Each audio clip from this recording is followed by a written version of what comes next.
Hey, welcome to Integrative Preparedness. I'm Steve Smith. Okay, we're in it. The collapse has started.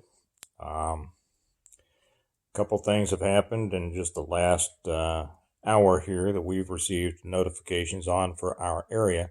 I'm sure that most of you have been keeping close close account of what's been going on. The Dow plunged another 3,000 today. As I said it would, it will continue to go down. You might see a couple of little bumps, but this is going to keep on going for a while.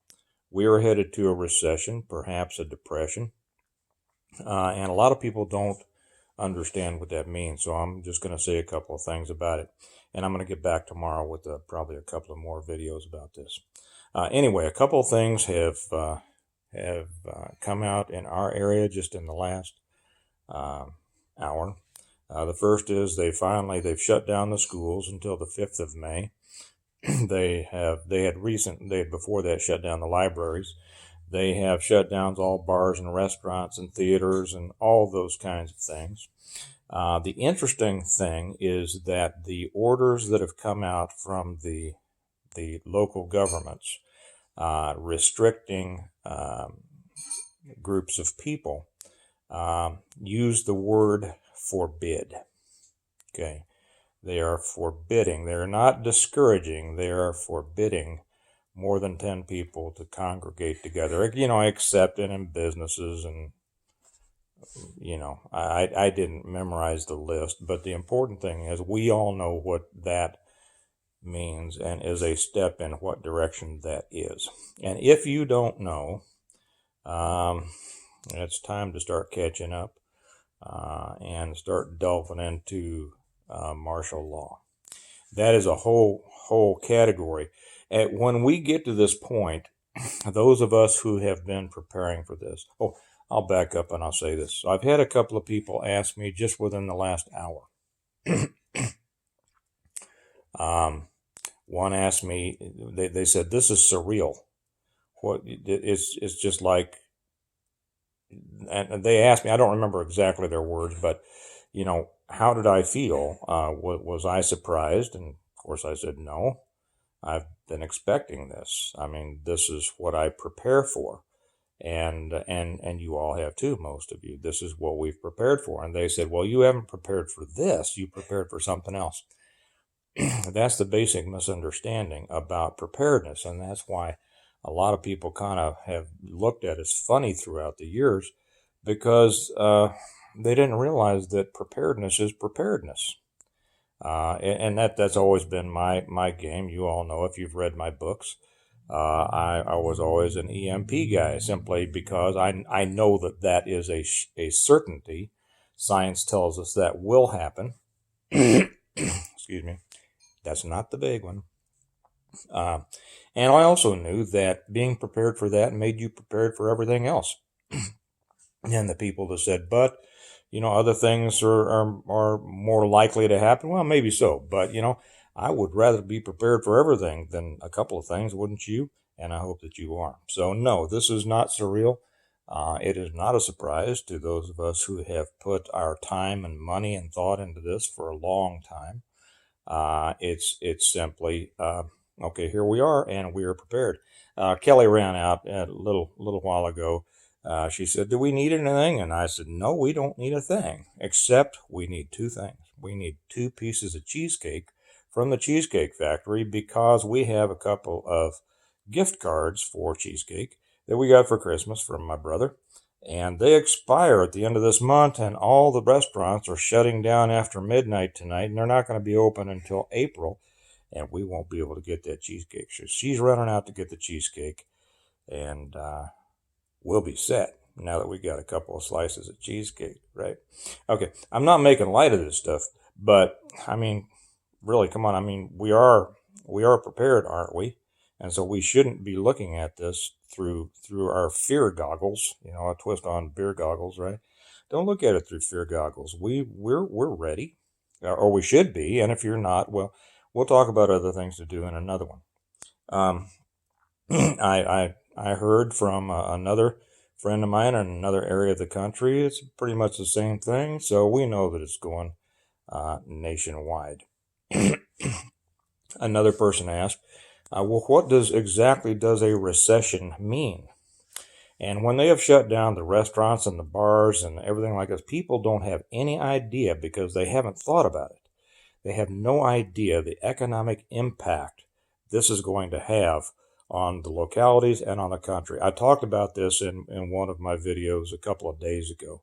The people who work in the service industry are going to be wiped out. The service industry is a major part of our economy. These people don't have bags of cash in their closet, right? When they don't get paid, they're going to start losing their houses, losing their cars, not being able to pay their bills. A lot of them, most of them have kids. Their families are going to be devastated. On top of that, most of the businesses that they work for, well, maybe not most anymore, there's some chains around, but all of the individually owned businesses stand a chance of going out of business. These people, family-owned stores and restaurants and bars, are stand to lose everything that they have worked all of their lives for.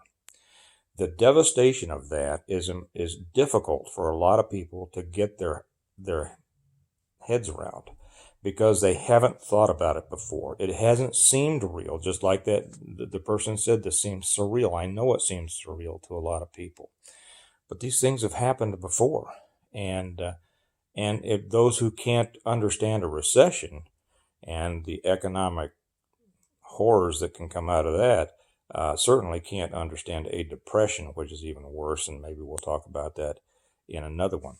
So yeah, this has been the real danger, but I said this during one of my very first videos that I talked about the coronavirus and the real danger. There's going to be some physical problems, with the disease itself, but the real danger long term is going to be economic. And finally, I like Trump, but I took him to task a couple of days ago saying this is going to be an economic problem when he said it wasn't. And finally today he admitted that we could be headed to a recession. Well, I'll tell you, it's not a we could be, it is a we are. Okay. And you're either ready, or you better get ready, or you're not ready. I hope you are. I just got a text from somebody else, said, I haven't had a chance to read your book yet. What should I do? Okay. Well, I'll talk a little bit about that maybe when I come back tomorrow on one, but I'm not going to take the time now. This is a quick one. To be honest, we're getting ready to, we're eating some chili and biscuits, homemade biscuits, and we're getting ready to have a nice night inside. And maybe play some games or something with the family. I sat down with the kids last night, and I explained to them, because I know they're hearing a lot of things in the world. And I said I wanted them to know that a lot of bad things are going to happen.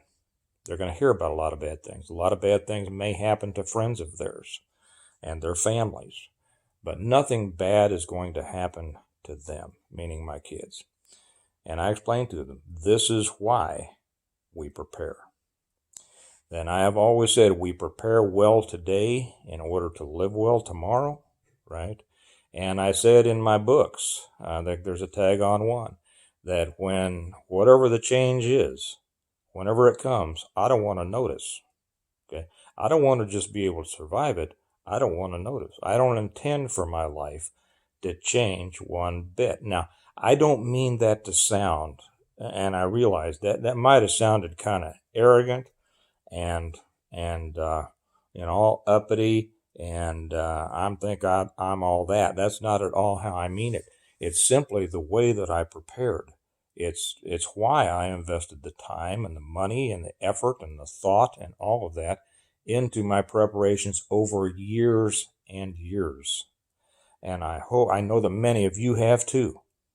And that puts us now in a position of being those who, instead of being snickered at behind our backs or having people roll their eyes at us, every time we got another load of something, right? All of a sudden, I think they're starting to understand. They're starting to see. And as that nervousness creeps in, to them. You, me, you, those of us who have made this a, if not the major part of our life, but an important part of our life. It makes us kind of a resource for those people to go to. So make yourself available. Use this as an opportunity to help others around you. Like we've said, every problem is an opportunity, and this should be an opportunity for us to help people. Not only in whatever way we can. The Lord expects that of us. We're going to do it, and that's that. How then I just got a text and they said, how far down do you think this is going to go? There is no telling where the bottom of this ditch is. Okay. It could be problems for a while. It could be problems for a long time. It could be a big problem, a big crash.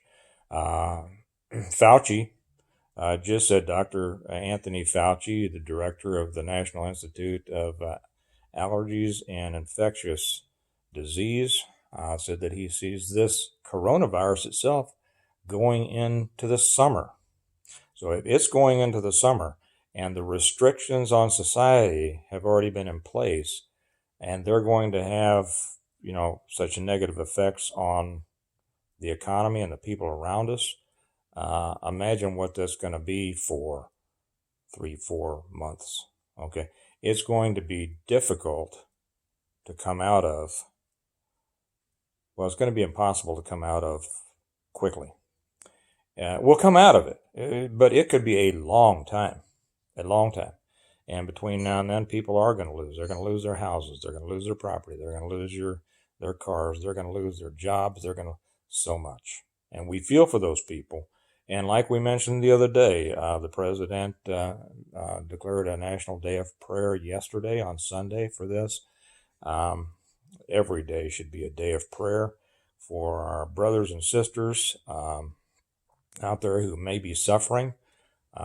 Let's keep them in our prayers, and let's continue to do the things that we know we should do to preserve the safety and security of our families and those that we can touch.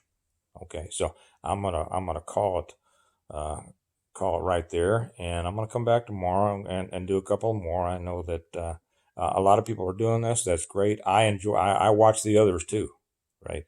I usually don't watch the others until I shoot my own because I don't want to copy anybody, but even subconsciously. And I think we all do because we all have the same ideas, and so we're giving our opinions on this, and we think pretty much alike. So anyway, you all take care of yourselves. Keep going strong and help the ones who need your help. And I'll talk to you later. Bye-bye.